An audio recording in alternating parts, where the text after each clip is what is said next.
Hey, everybody. Welcome to episode 96 of the Tracks and Tackle podcast.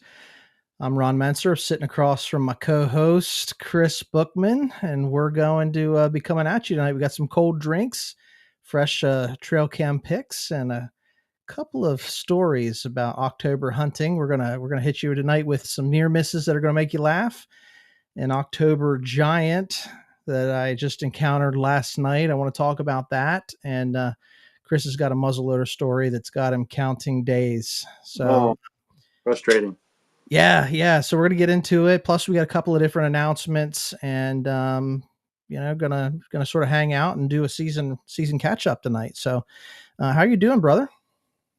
I'm good, man. I'll be able to jump on, and life's life in a little bit right now, but we're here, and it feels like fall. I got my hoodie on tonight, and Yeah, the cold temps, man. We love it. we're getting there, dude.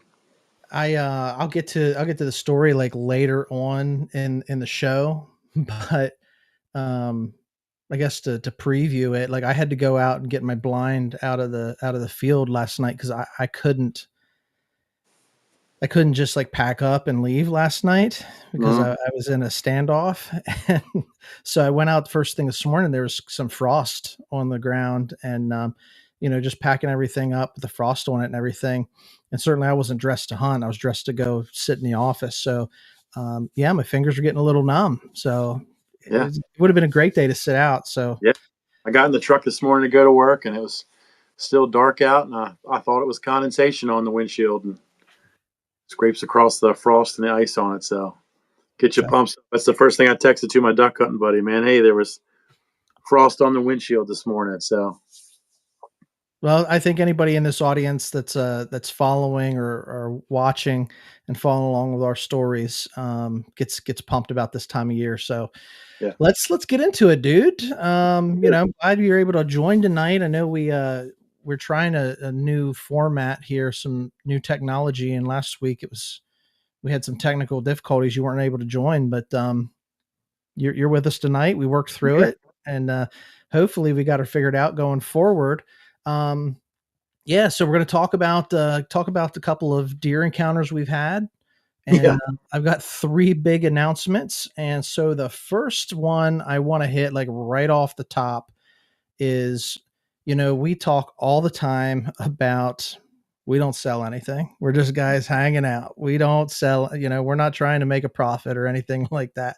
Well, one of the things that we do like to do is we want to sport merch. And so we are going to make some available. Very basic, but we got a store that we're ready to launch. I should have like thrown up this landing page that I had for you earlier, but let me see if I can throw this up on the screen.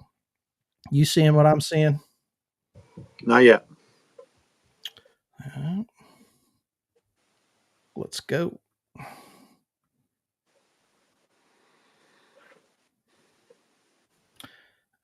Thrilling episode of so all right, maybe I can't throw it up on the screen. Hold on. Let me try this. That didn't help either. We Well, are working out bugs as we go through this. I yeah, see yeah. So I can see it at the bottom of the screen here. It's not on the display screen for me and you, but people probably watching can see this. Maybe I don't know. I don't know, man. Well, if you guys are able to see it, I got the landing page up. We've got a web store where you can get your 3B Outdoors, Mentor Outdoors, Tracks and Tackle Collaborative, and obviously the Tracks and Tackle podcast merch inside the store. Pretty standard. Let me drill into the 3B page here. We're offering hats, t-shirts, fleece beanies, hoodies, t-shirts, and sweatshirts, all logoed out for each and every one of our brands here that we're trying to plug and encourage one another to go. So I'll run this on the ticker here later. We'll throw the website out, but it's shopgoaionline.com. Yeah, And then from there, you can create an account and then either hit the 3B Outdoors Club, Mentor Outdoors, or whatever it may have you. Free shipping on all orders. So we'll start to support some of that stuff as we roll it out. So that's kind of a yeah. cool next step in our evolution. For sure. Yeah. Because we always say we don't sell, Mhm. but you got a 3B hat on right now. I got a Tracks and Tackle hat on right now, but these are unique and not Yeah. mass produced. The web store is going to allow people to just go online, and if you want to sport some Mentor Outdoors merch Yeah. or some Tracks and Tackle collaborative stuff, got a lot of guys in the collaborative. You can just go get yourself a hat or a hoodie or whatever you want right there, made to order, and free shipping on that. So Yeah. Sounds good. My kids are excited to hear about it upstairs. Sounds like. It was funny because before the episode, like we were trying to work out the bugs on logging Kris in, and I had him FaceTimed on our phones, and the microphone on the FaceTime like picked up, like I can hear the kids playing upstairs singing and stuff. I Yeah. can't hear a thing now, like through this mic. So audio is completely different on the phone than it is on the camera. Heck yeah. So that's it, man. We're gonna hit a couple of our flagship items. Hoodies, hats. I know you big on decals and stickers. We're gonna look into Oh, making some of them available. yep. I'll get the link out in the bottom of the screen here in the description of this, and tag us. If you go ahead and get some of that merch, take a photo, take a video, and tag us with it. I'd love to see you out there wearing some Tracks and Tackle gear. Heck yeah. All right, man, let's get into it. Season so far, Let's camp do it. stories and near misses. This is, Oh my gosh. we, Let's we do it. haven't, we text pretty much throughout the week Hmm. regularly, but like you said, life is life and right now, and we've all been busy. Um, it's archery season, it's duck season, Hmm. our passion projects plus family and home life, and then work on top of it. Yeah. So we thought it'd be a good episode to sit down and tell some stories and just recap. So why don't you kick it off, man? Tell me a little bit about how things are going. They're going, and to kind of take this back a little bit to preface it, we are talked about doing a stories episode where we get guys from the collaborative to come tell an exciting story, whether it's successful or not, or a lesson learned. And the story I'm about to tell you guys is a lesson learned story, but it's starting off slow. The first duck split came and went in PA and Maryland, and it was slow for us. I unfortunately lost my one kind of honey hole that we had. Um,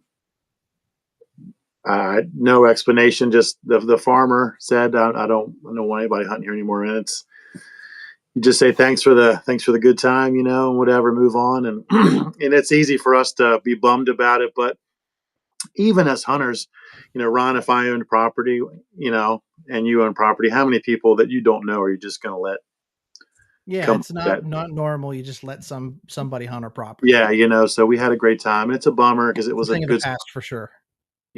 but moving forward, we have a couple other spots that we got to do some work, but we have them, so we're exploring that. Um, so on to deer hunting. I'll just jump into that. I have not, guys that listen to the podcast or listen to me and Josh talk or just know me know that I'm not like an ego person or I'm not, hey, look at me type of person. So, I'm going to say something that's the exact opposite of what it's going to maybe sound like. I have killed wall hangers.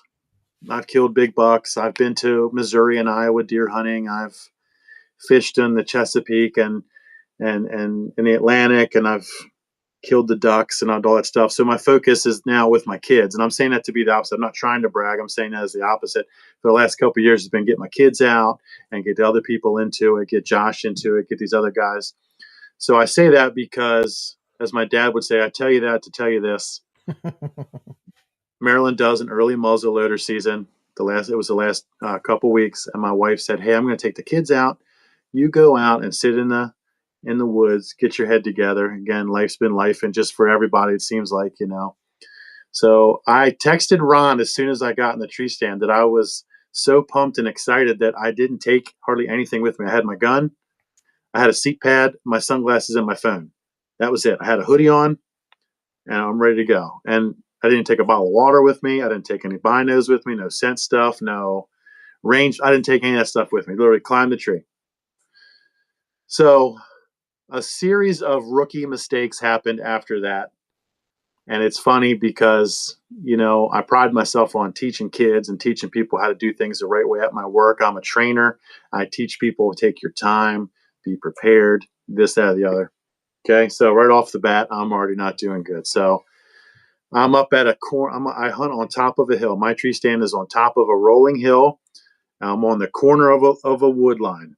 So, um, to my back and my right, if I'm facing out of the tree stand, is woods, heavy timber, oak, just the prettiest, kind of wood scene. And to my left is rolling hills of CRP grass and a lot of action. You're at least going to see deer where I go. And that's what happened. I'm out and sitting in the tree stand, and, in between texting Ron and Josh and different people, there's a couple small does running around this field. And it gets my heart pumping because I haven't done it a bunch. Um, so I immediately get my heart pumping. Here's where mistake one happens. I take my scope to watch these deer, and I dial my scope all the way up. I'm watching these little does, and they are literally running, sprinting around me. And they're fun to watch, okay? I had squirrels behind me all night long. Everybody's been there, Ron, like the You meme. know, yeah, that squirrels sometimes, Just they're fun to look here. Let me hop in here before come on you in, go jump in, any further. All right. jump in. Sometimes squirrels all you get to see when Right. you're deer hunting. Us guys that are out there and you put the hours in the tree stand, a chipmunk or a squirrel might be the only visual entertainment you get Yeah. for a large majority of the time. But we all know that when you start to shrug it off and think that it's a squirrel, next thing you know, it's not right. Right. It's somebody else, rolling up on you. Another thing I'll just say is that night that you were out, because you did text me, Uh-huh. and you said like, "Hey, I got my bare minimum minimum stuff and stuff." Like it was a warmer night earlier in the Yeah. month, So the fact that you were seeing deer and you were able to, scope them and watch them, frolic and play was pretty cool. Yeah, and it pumps you up. And even, kind of going back that when you see a squirrel or you see a chipmunk or a bird or a groundhog, it kind of gives you a sense of reassurance that like I'm doing what I'm supposed to do. They don't know I'm here, you Right. know. So okay, I've turned around 1,000 times because I hear this squirrel that's now an elephant running through the woods. I'm watching these two small does run around me. Okay, I hear the squirrel. I'm not turning around again. I'm not doing it. Okay. Well, next thing I know, there's a small, just the prettiest, like a painting, not a big buck, just a basket racked out to his ears, big white circles around the eyes. Buck walks directly under my tree stand. I Mhm. could have dropped my phone on it. Directly under me. Doesn't see me, doesn't smell me, nothing. He comes out to the CRP, kind of does the little skittish hop and a jump. He goes to about 7 to 10 yards away and gives me a quartering shoulder shot. I put it right on his shoulder. I tell myself, put it on his shoulder and put him down. Okay. Well, remember, my scope is dialed all the way up. I shoot, boom, gun goes off, all that stuff. I can see him take off. He goes back. I can see his leg is hit. I'm watching him. I'm watching him. I'm watching him run. He's not falling. Ah, crap. So I get down just to kind of see if there's blood. I'm not tracking at this point. Don't see any blood. Josh hears me shoot. Josh can't sit still. Anybody knows Josh. It's about dark at this point. He comes up. Okay. Sit my gun down. And I'm just looking for blood at this point. I'm not going far. I'm just looking for blood. Okay. Here's mistake three as I sit my gun down. Yeah. Okay. We come up, we look. I, at this point, think that I just clean missed because I don't see any blood. Um, in my head, I can see him kick back. I walk 200 or 300 yards around the stand. I walk to where he just was. Josh comes up and Cody comes up. And a little promo for Brady. The person that you call before you call Brady in Cincy is my brother Josh. Yeah. He's gonna find it, And we're walking around, and I walk about 600 yards, just checking. It's starting to get dark. Got my headlamp on. I actually turn around. I'm convinced I missed it. There's no blood. And Josh's buddy Cody, who's brand new to this, goes, "I got a lot of blood right here." Literally where I turned around. Okay. So we start trailing it. Cody's on it. He's like a bloodhound. Josh gets on it. They're finding it. They're on hands and knees. And they're finding it. It's getting dark. Got headlamps on. Okay. We walked through our property, and it's our family's, my dad's uncle's property. We walked about 3/4 of a mile, and it's pitch black dark. There's barred owls going off in the. I mean, it's Halloween. It's dark where there's no light pollution except for us. We're walking, finding more blood. Here's clots. Here's the bright red, just the red that you're looking for. And I'm like, where is this deer? We go around a little bend where the blood is, and I said, Cody, look right there. There's eye shine, and I thought it was curled up. It wasn't curled up. It was standing there. Okay, I'm 43. Okay, Josh is 40. Cody's a younger guy. My dad has joined us at this point. My dad goes, somebody shoot it. It's standing 15 yards from us. Right. I didn't have my gun. I didn't bring my gun. Nobody brought a gun. So I can see it's limping. It's bleeding. We trotted off. It trotted off. We said, let's back out. I marked it with GPS. We'll come back tomorrow. It's going to go to a stream. You actually called you, and you said the same Yeah. thing my dad said. I should be like, I should look up our text exchange, because you know what it's like. Yeah. You know, when you have one of these experiences, you're like texting your buddies and stuff. And Yeah. so what did I tell you? Yep. It's going to stiffen up. It's going to go down to the water. It's going to be a little colder tonight. It's going to stiffen up. You'll find it in the morning. And that's word for word. Like you had texted my dad the same thing. So we back out. The boys, Cody and Josh and my dad were actually hunting the next morning. So I said, I'll let you guys hunt. They were pumped to help me. Josh was filming, and he was going to film some of it. I brought my girls and my sons. Let's go look for it. You know, I was reassured that, okay, it's going to be down here at the bottom of this hill. If it let us get that close to it, it's got to be, right? So we come back the next day, find where we are, finding more blood, goes to a stream. I can see we're across the stream. I'm just checking the stream. Josh is across the way with my sons. Again, Josh is the dog, man. He's going to find it. More blood. I look up. Josh can't see, and I see the buck get up and run. And he's running good. Mm-hmm. I mean, he's hurt, but I was starting to clot. You know, I'm convinced that I had the scope dialed up so far that I clipped the front of his shoulder in his brisket. And the way he was running, from what I saw, it's not a mortal wound. As much as it sucks, we feel better. But we walked 3 miles through our property all together. Yeah. You can do that real easly when you start Yeah. following the blood drops. So, I mean, just a series of rookie mistakes and a little chip shot that I know it happens. My dad says, everybody's dad says it.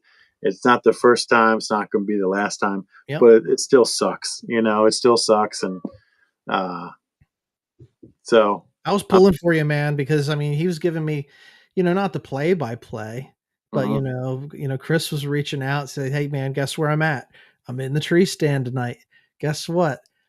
I forgot like a ton of stuff. All I got are my cell phone and my sunglasses, you know." But you know, throughout the night, you know, I was pulling for you, and I thought for sure, you know, based on what you had shared with me, you know, that evening, you know, that deer is going to probably lay down and get tight. So you hate to see it get up and run.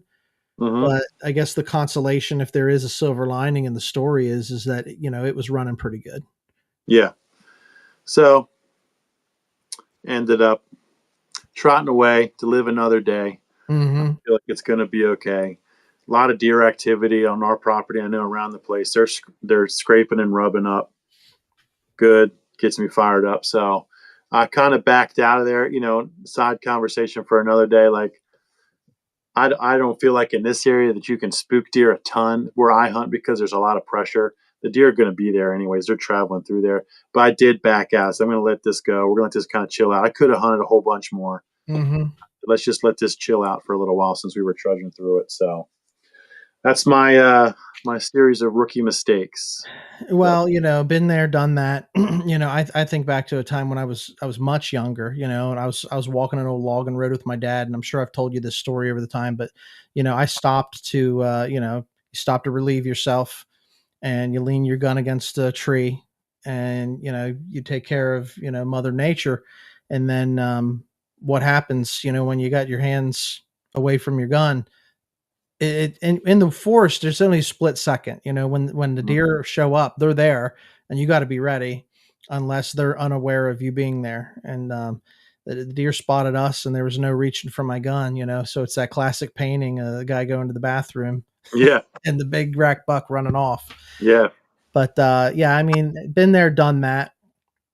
So I would say, I've got a couple of, I want to say, memorable stories. Like last night, I was pumped up, and so very similarly, I'm texting Matt and I'm texting Kris, and I'm just, I'm around the group. Hey guys, I had this encounter with a pretty nice sized buck. So I guess to preface the story, I was thinking about this today, Kris. I love to hunt archery. Like, I don't hunt muzzleloader because I want the challenge. Um, I got a crossbow, but I don't hunt with a crossbow. I liked it my compound because I want the challenge. I really do try to challenge myself so that when I do take that deer that I eventually will, um, I don't know, it just feels different, right? A bow kill feels different than whenever I go out rifle hunting and shoot one with the gun. So opening day, I had a chance encounter on the ground opening day for archery with a doe that was big enough that it was worth my, you know, pulling a tag on it. But the doe did not step into the opening.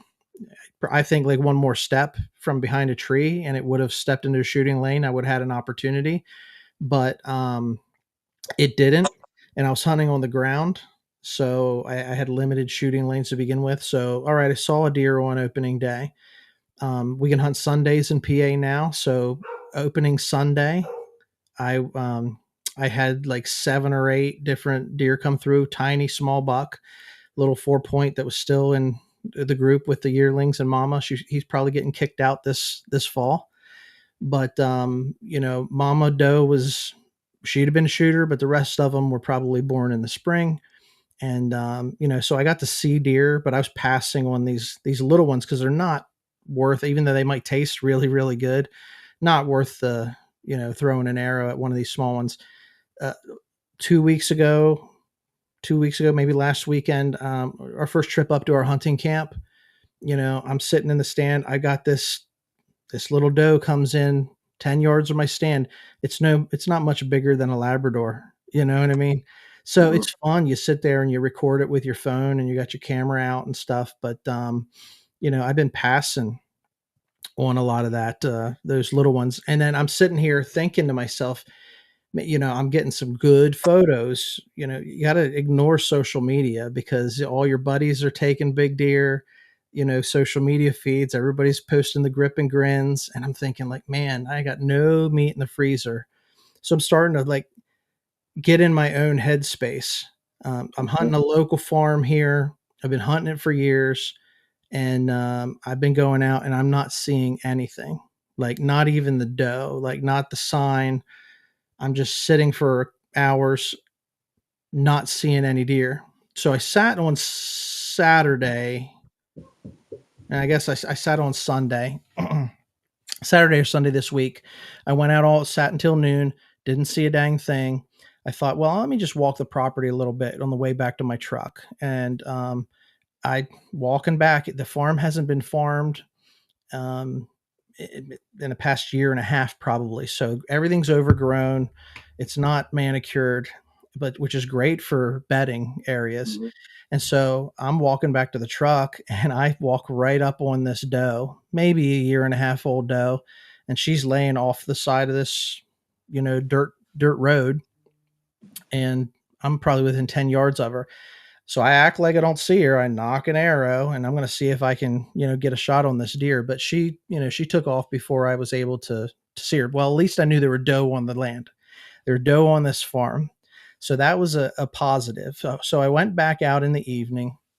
I sat on Saturday night, no deer from my stand, getting a little bit frustrated. So I got out and I'm walking back to my truck. And in the field adjacent to this farm, it's part of the farm's property, there's 2 big body deer out, right before dusk in the field. So I was thinking, all right, the deer are here. I just got to get into the right spot. They're not running through the neck of woods where my stand is set up. So what do? Is on Monday, I took the blind out. I took the blind out and I set it up in the middle of the field. There's tall grass. Grass is probably 6 to 8 feet tall. That I could put the blind back up against, so it wasn't just a sore thumb sitting in the middle of this field. And then there's woods on either side, so like they're either coming from the left or they're coming from the right. Wind was perfect, from the way that these deer would be coming. And I just hung out on Monday night, and I was actually texting Buck a couple of questions and stuff, and it was starting to get to be go time. And I looked up and I'm looking out across the field, and there is it was a nice size rack buck, right? So now we're cooking, now I'm ready, but it's getting close to dark, and he had 90 to 100 yards to close to get within bow range of me, so I hit the grunt call a couple of times. And no, Matt, I didn't call off work and wait for him to return today. But I hit the grunt tube a few times, and this deer, he didn't want to close, but he wanted to fight, because he just started raking his antlers. And I tried to get him on the camera. I got a good zoom on the handy cam, and it was just starting to get too dark to get a good video of him. But he had tall horns. I don't know how many points he might have had, but they were pretty tall off of his head, 16, 20 inches above the ears. It looked like at 100 yards. Right. So I sat there and he just waited me out. He waited me out. Sun went down. It was getting dark. And all I could hear once the lights went out and you couldn't see in the field anymore was him raking his horns. It sounded like two bucks fighting. I mean, he was just raking them over saplings and everything. Awesome, awesome experience. So now, 2 days ago, I might have been getting like down in the dumps, man. Why do I pass on these smaller opportunities? I'm passing on some does. Well, this has me fired up, So I'm texting Buck, I'm texting Kris, I'm letting them know, hey man, you'll never guess how my night went tonight. But I couldn't get out of the blind without, like, it's a wide open field. So I didn't like want to bust this, or this guy bust me and ruin him from coming through. So I had to sit there, well after dark, just to get this guy to stop raking his horns against the saplings. He never closed distance on me, And so tonight's actually a good night to record and podcast, because I don't want to pressure him too much, but I know that he's there, and I know he's just not daylighting yet. So, um, and I was just, I'm everything's running through my mind right now. Like, what if I had a decoy? I've never hunted decoys, but I'm thinking like, man, if I had a decoy in that field, maybe that would have made the difference. That's funny, because that's the first thing when you were explaining that whole scenario Oh to my me. God. Yeah. I'm like, he had a decoy out there. I wonder how that would have worked, He was interested when I was hitting the grunt tube. He was definitely interested, but he wasn't coming to check me out. Mhm. And I didn't have any rattling horns, so I'm thinking like, what if I had horns? What if I was rattling? um so Buck says, let me know where that blind is and he'll give him a chance to fight. He's got 6 days to burn. Well, I need a cameraman, Buck, so maybe we can line something up. But it was a super cool experience, and it reminded me of the highs and the lows. Like, this is, if you're passionate about deer hunting, if you're passionate about deer hunting, you'll have like emotional highs and emotional. And I'm not a super emotional guy. I'm Mhm. pretty even killed, steady level guy. But when it comes to deer hunting, man, I get up and I get down. And man, that was a super cool encounter last night. Big deer, biggest deer I've seen all season this year. And Mhm. so I'm gonna work him. I'm gonna work him, and I'll keep you guys posted. But Yeah, it's funny because it kind of brings you back to like this like philosophical, I don't want to say debate, but question. Like, and it's easier to say with deer, but like we've had seasons with duck and waterfowl where like we've just had crap days and not seeing much, not getting much. Then you have that one day where everything just happens and you get your limit. And it's like, so would you trade the whole season for that one day? Again, it translates a little different for deer because, you know, that's your thing. But is that something you would do? Would you trade the whole season of crappy days for one good experience like that? Most of the time the answer is yes. Yeah, I mean, even like we talk about getting young people involved and seeing, small games probably better because you got like more action and you're not sitting still. Like deer hunting's tough. Hmm. Like unless you're hunting over a well built food plot that has deer just moving in and out and you're seeing a lot of action, like it can be slow. Hmm.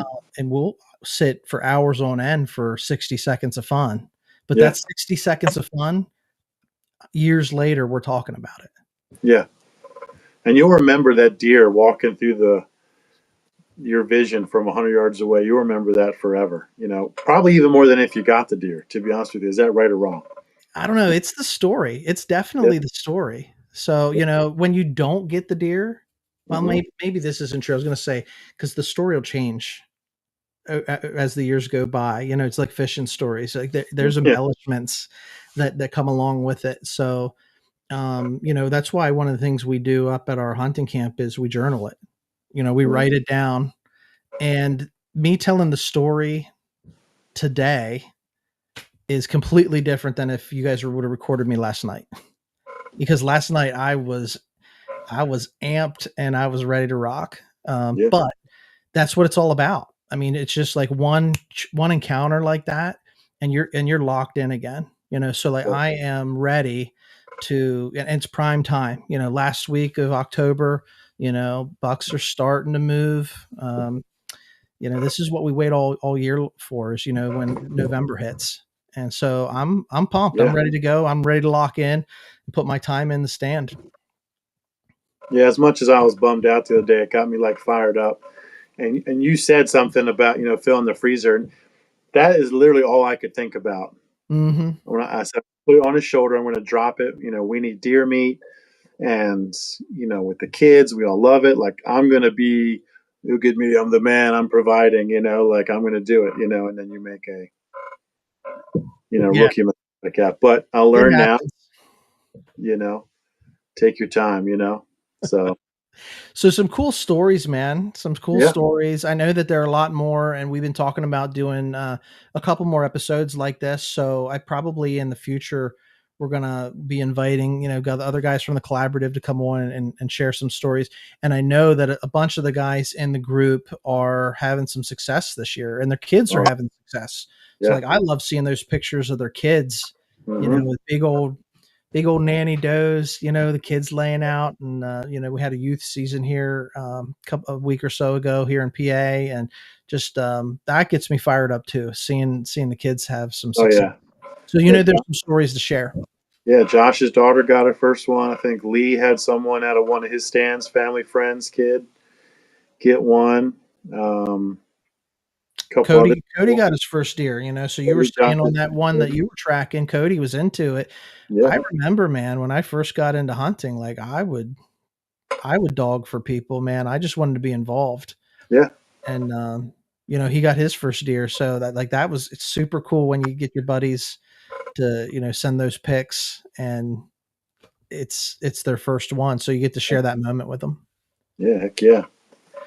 Well, listen, man, let's transition a little bit. I've talked a little bit here, so I want to throw it over to you. I know a couple of weeks ago we had you were running a contest for 3B Hmm. because your Instagram page was approaching 5K, Yeah, yeah, and you want to talk about that a little bit?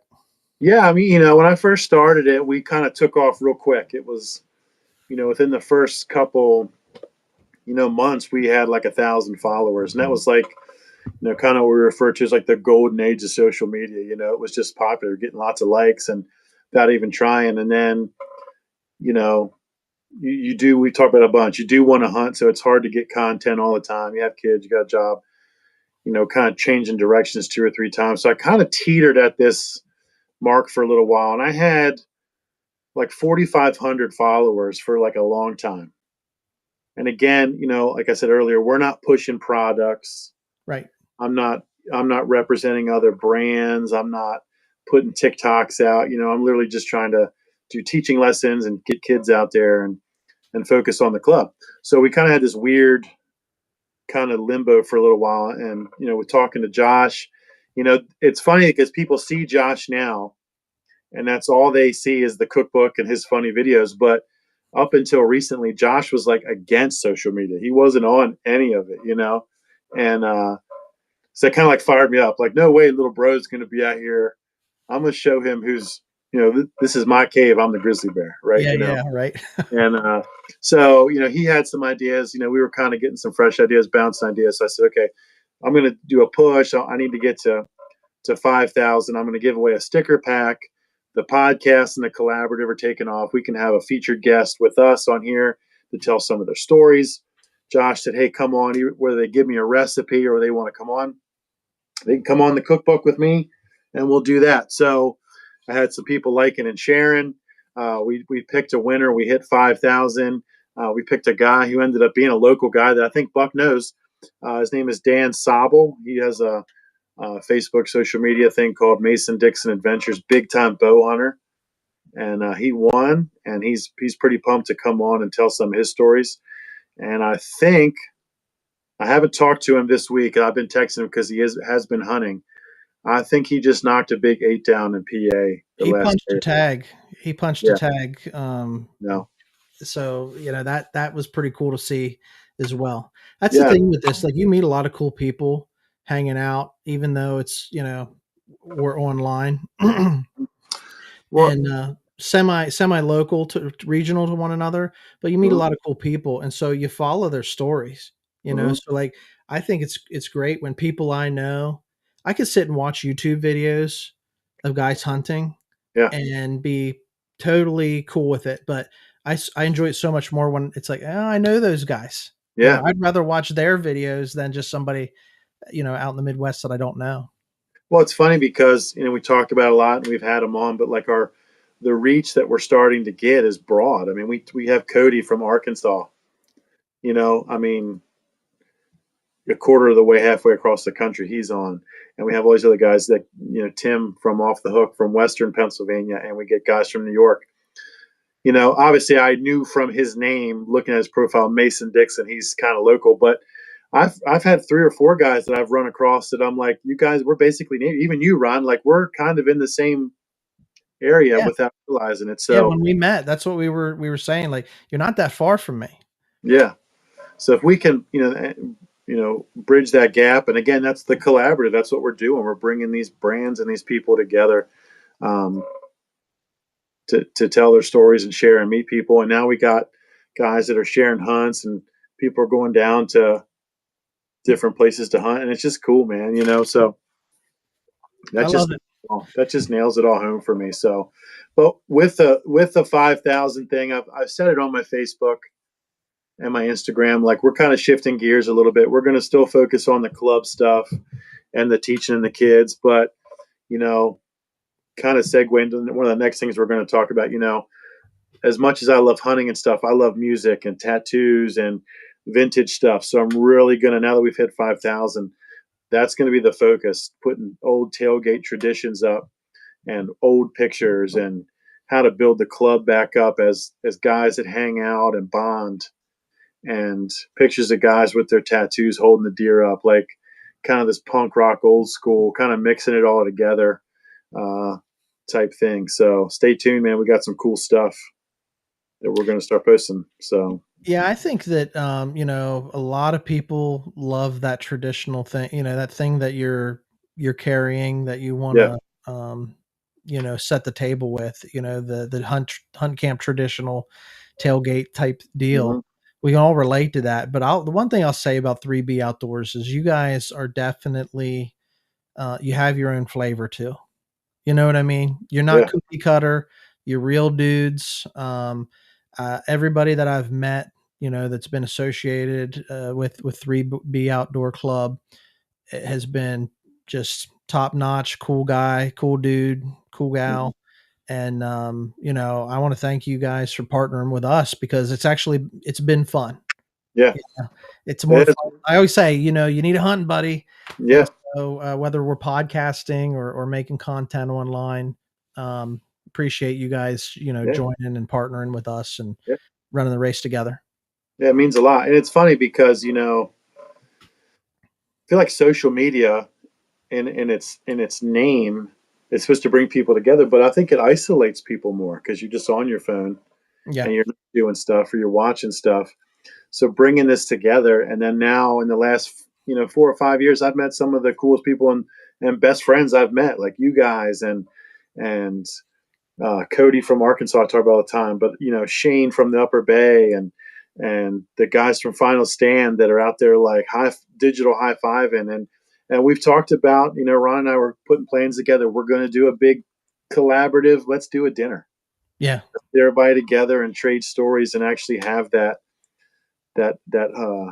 that camp club. Let's hang out. Let's trade stories. Let's have the pissing contest a little bit. Let's Have fun with it.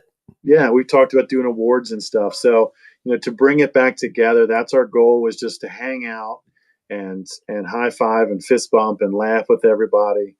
And we're having a blast, man. So Well, I appreciate you guys, and certainly couldn't get to where we are as far as the podcast has gone yeah. without having somebody come alongside and catch the vision. I got a vision for what things could be, but it's hard to carry a vision on your own. And so not just you guys, but like other folks coming alongside and just wanting to be part of it. We're not Yeah. all about what we're doing. We're about what everyone's doing. So Yeah. we want to boost and sort of lift other brands and help people launch new ideas and things like that. And I feel like we've done that. Hmm.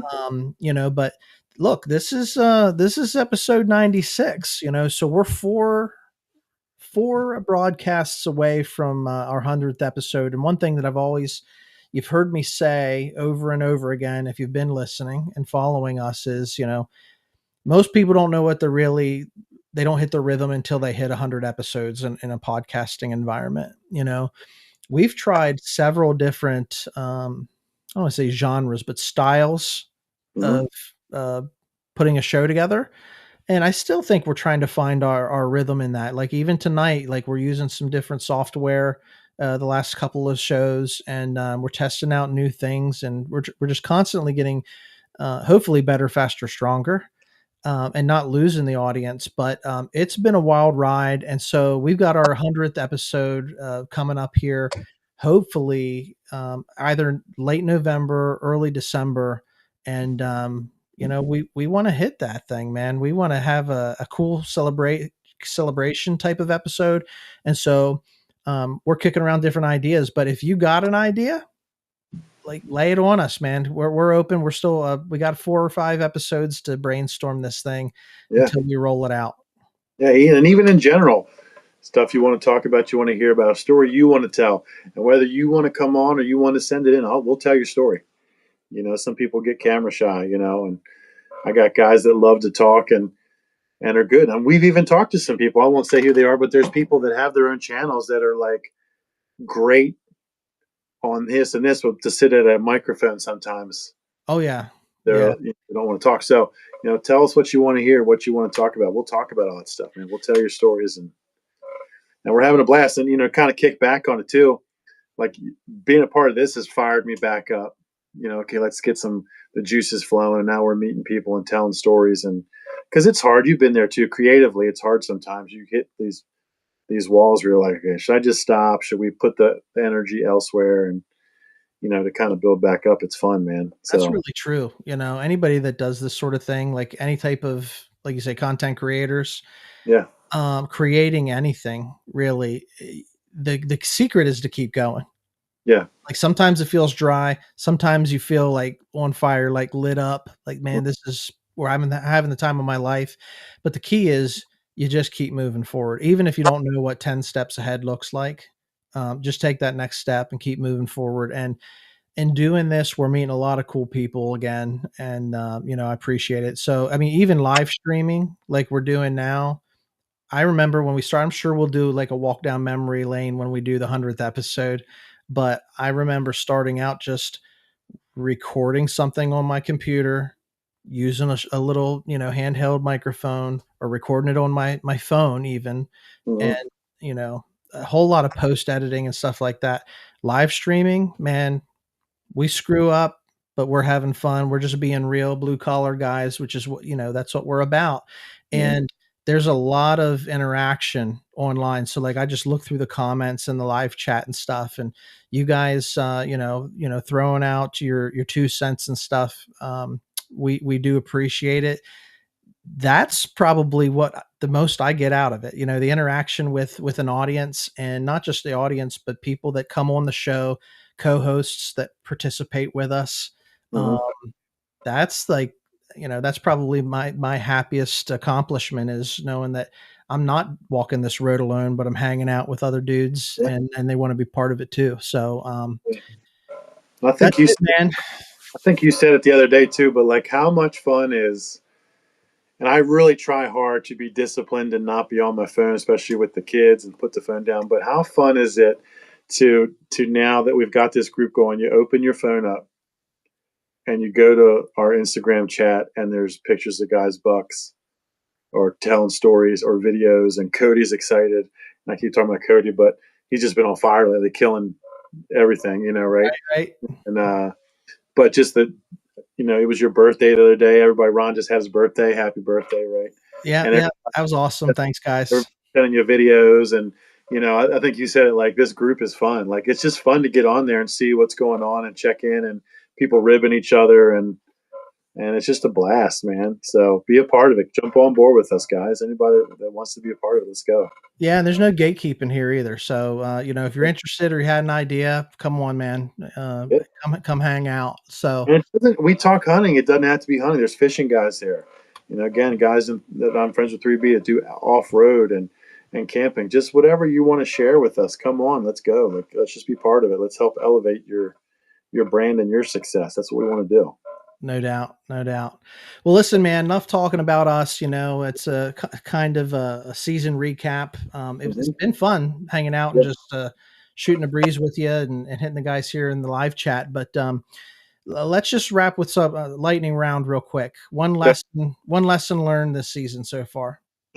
Don't leave your gun against the tree. Don't track don't track your deer without your gun. Yeah. I mean, honestly, just take your time and slow down. Same thing I tell my kids. It's not a race, and just take your time. That's where we're at so far this year. So Tortoise in the hare, man. mhm. The tortoise always wins. Did I ever tell you the story about the old bull and the young bull? Maybe, but I want to hear it again.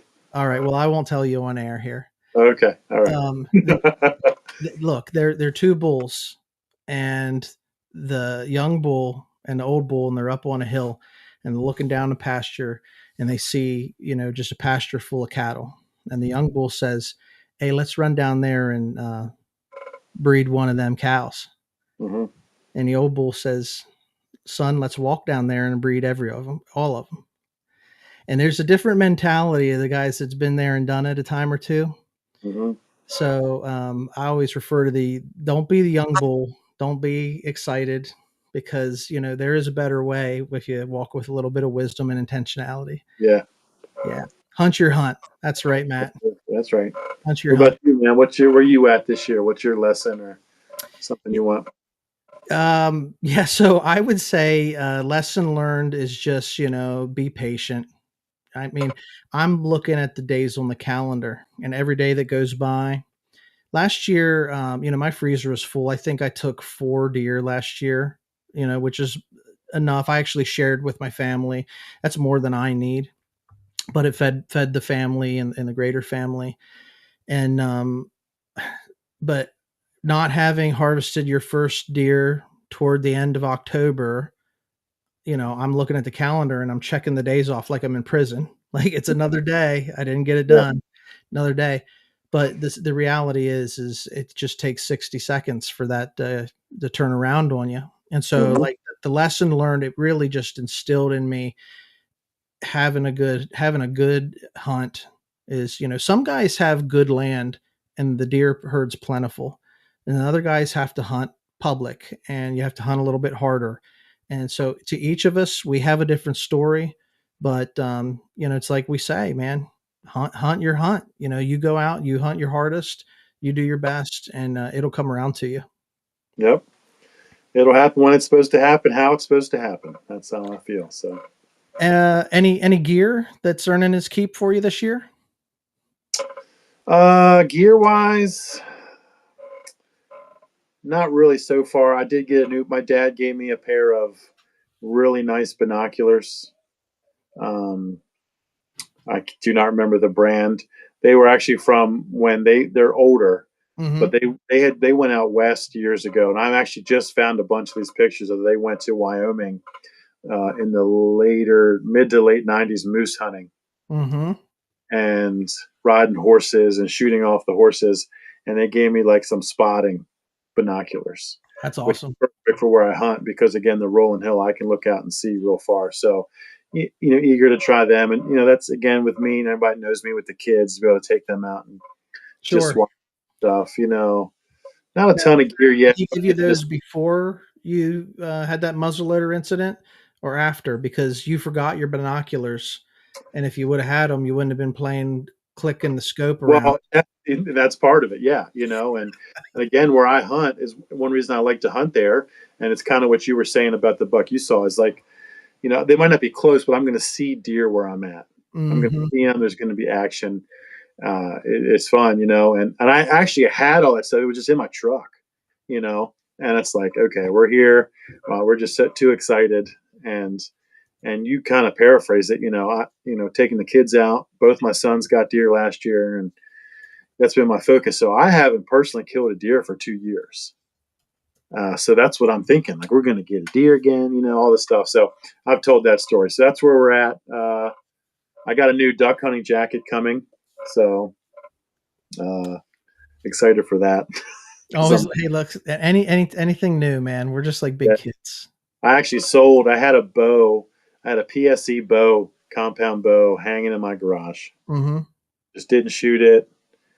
And a friend of mine who has a son that's getting into archery hunting said, "Hey, do you know where I could buy a cheap bow?" I said, "I got one for you." I said, "I'll just give it to you." He goes, "I'll give you some couple bucks for it." I said, "No, dude, I'll just give it to you." He goes, "I'll give you $50 for it." So I had some arrows and they had a quiver, had sights on it, had a peep sight, silencers. So he gave me $50 and I Venmoed that quickly onto a jacket I wanted on stuff like that. So butcher knives is good. Yes, I actually have a friend of mine that is learning how to forge knives. Spoiler alert: he's going to forge me a knife to give to Josh for Nice. the cookbook. So Oh yeah, that's you wouldn't believe how many people reach out online trying to get us to like buy their knives, use their knives, promote their knives and stuff. There's a lot of guys out there. That's like a whole niche segment of people. I mean, when me and my boys are just hanging out and we're not watching like a Western or an action movie, we're watching Forged in Fire, Yeah, and it's we've seen cool. all the episodes, but what about you, man? What gear, any gear recommendations you're looking forward to or trying or? I haven't tried. So last year I got an Ozonics and I didn't use it a whole lot, but this year it served me pretty well so far because up until this last week or so it hasn't been super cold yet. I mean No, it's been a warm October, and my fat ass is sweating until I climb up in a tree, yeah, and it could be 60 degrees and I got sweat rolling down. So something to neutralize my scent does make a difference, and so I think it's earning its paycheck, earning its keep, and I'll continue to leverage that here as we get into fall. heck yeah. So, anything you're going to change going into November? Yeah, I'm gonna dial it up now. When for ducks, ducks comes back in like the 15th or the 18th. I can't remember the exact date, but um, gonna dial it up for that. I am buying a crossbow for my kids and me, so I'm gonna dial it up for the rut a little bit and get back out there and try to do it. I have no shame. Whoever's listening wants to make fun of me, I'll use a crossbow. I don't care. You know, Doesn't matter. no, it doesn't matter. And anybody that wants to run their mouth to me, I have a recurve that I'll shoot you with any day of the week. So That's cool, dude. Well, listen, it's been a fun episode here catching up with you. yeah, for sure. I'm running the ticker at the bottom. Shop go AIonline.com. Yeah. /Mentor Outdoors. We'll put this into the description, but go out, get yourself some Tracks and Tackle Collaborative gear, rep our stuff, and hopefully we get some of the guys here on the show repping some of that cool stuff, and we will hang out with you guys soon. Episode 100 coming up pretty soon.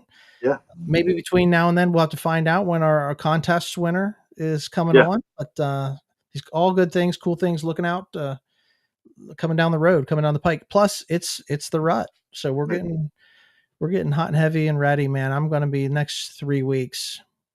My brain's elsewhere. So if we don't publish a show, that's why, guys. It's go time. We'll see you in the woods. Yep. Sounds good, man. Appreciate you guys in the chat. Thanks everybody for hanging out with us. Let me see if I can roll the credits at the end of the show here, if I can figure out how to do it. And we're going to tell you, just like we always do, remember, get outdoors and stay wild.